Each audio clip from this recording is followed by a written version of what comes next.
Facial recognition is becoming an increasingly important technique for financial services companies to verify the identity of their customers. And one such company, founded by 3 Oxford University graduates, has found an innovative way to make that process easier. I'm delighted to be joined today by Hussein Kasai, the co-founder and chief executive of Onfido. Hussein, welcome to the Financial Times. It's great to be here. Thank you for joining us. Now tell me a bit about your company and what it does. We founded Onfido 6 years ago, and we help businesses verify the government IDs and the facial recognition of the customers that they're onboarding as part of a Know Your Customer or KYC process. Okay, so it's all about facial recognition. So how does it work in practice? Say that I'm a customer of one of these companies using your technology. What's the process I have to go through to identify myself? How does that work? I can show a demo. Okay. If you are an online bank, for example, as your customers are going through the registration process, at one point they'd be asked to carry out a verification. And so what the individual would then have to do at that point is get out a passport, driving license, or a government ID. And the first step would be to take a photo of the front and a photo of the back. During this process, our machine learning models are determining if this is fraudulent or not. And then for the facial recognition parts, there is a liveness test, 682. So that was a challenger response. And then my face is now compared to the photograph on the identity to determine if I'm the same person or not. And then the user is onboarded. So what was the thing you did there with your head and the 682? That was what was that? That is called a liveness test to ensure that I'm actually a real person sitting behind the screen providing my information. And it prevents, for instance, if I were as a user holding up a photograph of someone else's documents. It just prevents a way of a fraudster attacking the system. And this whole process substitutes the need to go inside let's say a bank branch and go through a face-to-face paper-based verification as we've traditionally been used to opening accounts. 2 utility bills and your passport or whatever to open an account. I mean, that is obviously very helpful for the whole population of fintechs, startups that don't have any branches. They don't have a physical network that you can go into and present your 2 utility bills. So this technology is really enabling those companies to sign up customers much more easily, isn't it?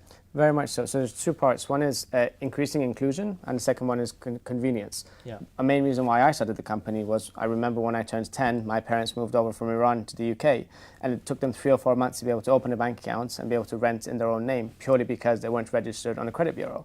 Whereas now, any individual, as long as they have a government ID, they can be verified. So if you're underbanked or unbanked, or you've just moved over to the UK as a student, for instance, you can still open an account. That's for the inclusion part.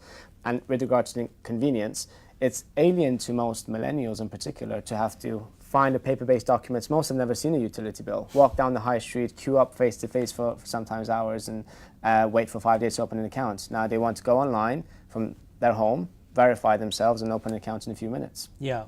You said that the millennials, I mean, that is really, it's a cultural thing. Millennials are used to being able to do everything through their phones more than perhaps the generations before them. And so this is enabling them to do much more, even open bank accounts or even pay for things just through their mobile phones. Right? Very much so. And it's equally, it becomes more common. So if you remember a few years ago, maybe 10 or so years ago, when we first went to the supermarket and there were the self-checkout tills, it felt a little bit alien, but now some people even prefer it. You expect this service and you sort of, it's more predictable. So more and more branches, there are increasing use cases of a portal being put inside a bank branch for you to be verified digitally within the bank. So it's a physical face-to-face, but with a standardized portal too.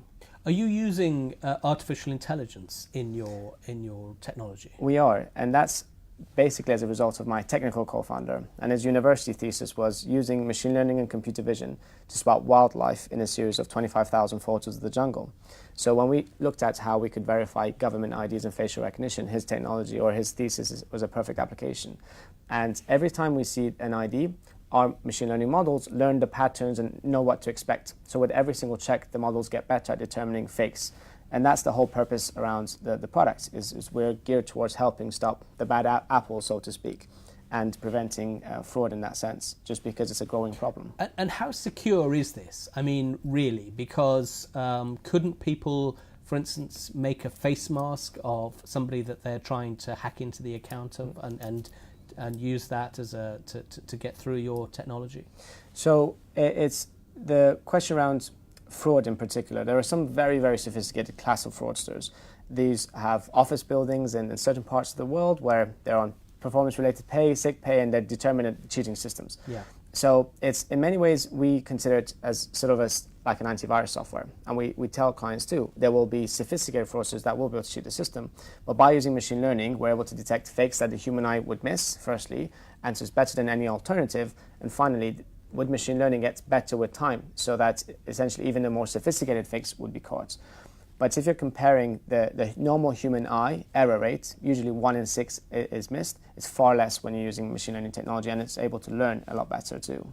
Okay. We have a question here from Ros Brown, who says, when taking a snap of your face, surely anyone with a picture of your face could send a photo of the photo. Absolutely, and that's a problem. So that's where the liveness testing correct. comes in, right? So there are certain clients that just use us with a still photo, and that they are susceptible to that risk. We have one of the machine learning methods we have is Spartacus, and that does detect if there's photo or photo. So the pixelations are aligned, and there's some indication. We have heat maps that we generate, and that whenever we suspect something is fraudulent, a human double checks, and that helps train the models too. But the purpose of the how does the liveness human test, double check? so if there's a heat map and the human double checks, the human would determine, say there's a lot here, there's a strong signal that suggests this is fraudulent. Okay. Because if you consider a passport, for instance, that is stained, we don't know if it's stained because it was in a washing machine or if it's stained because it's a sophisticated fraudster. And when a human double checks, they're better able to determine that.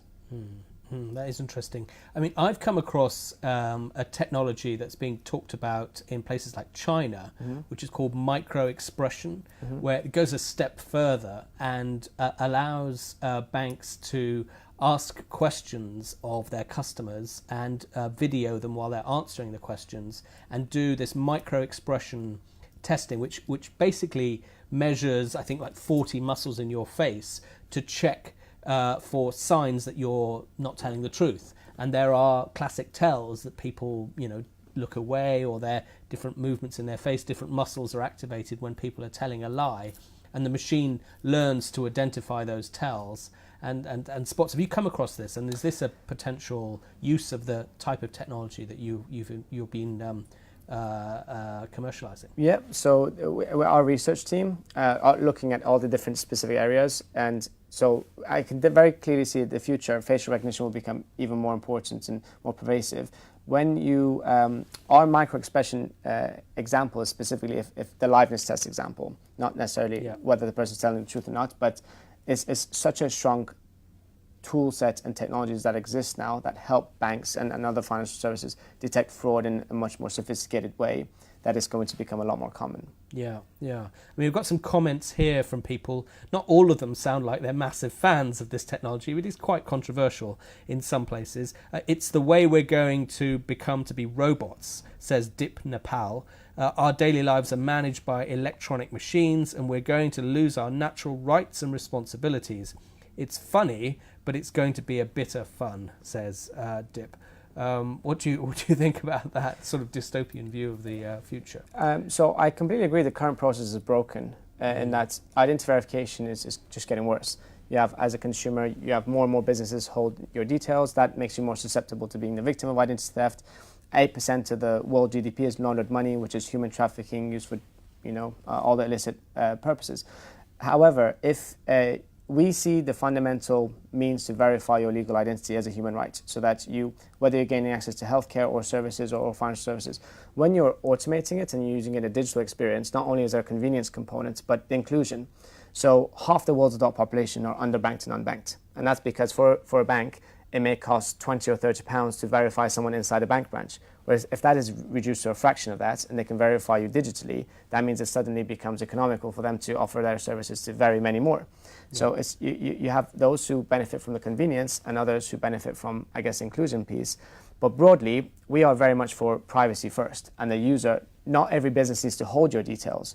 They only need to be told, are you who you claim to be? Right. And that's sufficient. And we are advocating for a world where we're going to move to more of a decentralized identity, where I, as a consumer, and only I, own my legal identity, and I'm therefore allowed to give businesses access to that as I choose to, and moving away from the current system, which is the credit bureaus have everyone's data, they release that to others, but a small number of bad actors can very easily cheat that by stealing someone's date of birth, name, and address. Yeah, yeah. A good question here, which is about the how original your technology is, because the latest iPhones have this facial recognition technology built into them. Yeah. So why do we need Onfido? What do you provide beyond what's already out there as part of standard issue on the iPhone, latest iPhone? There are very many very strong facial recognition technologies out there. It was almost 4 years ago. It was scientifically proven that facial recognition technology, using machine learning in particular, does a better job than the human eye at detecting faces. So it's not just our specific area of facial recognition where we focus on is a photograph on your government ID. So it's a small photos. That is where we're specializing, because no facial recognition technology provider was able to do a good job on that. And given our focus, we've been able to outperform others there. Equally with government IDs, for instance, passports, our extraction optical character recognition technology is again specifically designed for government IDs, and it outperforms any other optical character recognition technology in that sense. So we're using specialized machine learning or artificial intelligence specifically for photographic facial recognition, as well as a liveness test, and secondly for government IDs. Okay, and that goes beyond what is standard issue on some of these. It outperforms very scientifically what's that was a question available. from Paolo Joseph Lysing, who also asks, there are some cases of facial recognition technology failing in determining identical twins apart. Yes, very much so. So is that a problem? It could be a problem. So the way we return a result is with the facial recognition is a 0 to 1. With the government ID, there are a set of fraud factors as to whether visual data consistency and so on, as to whether it's potentially fraudulent or not. And with regards to facial recognition, it's a 0 to 1 confidence score. So some businesses say if it's greater than 0.5, we're happy. Others say it has to be greater than 0.7 before they're happy to onboard that user. There's a risk-based approach. But the intention and the purpose is that if you're a fintech in particular with limited resources, and yet you want to be as scalable as a mainstream bank, for instance, out of every 1,000 individuals that you're onboarding, maybe 950 can go through the green path automatically, and then the other 50 can be reviewed with a more skilled team.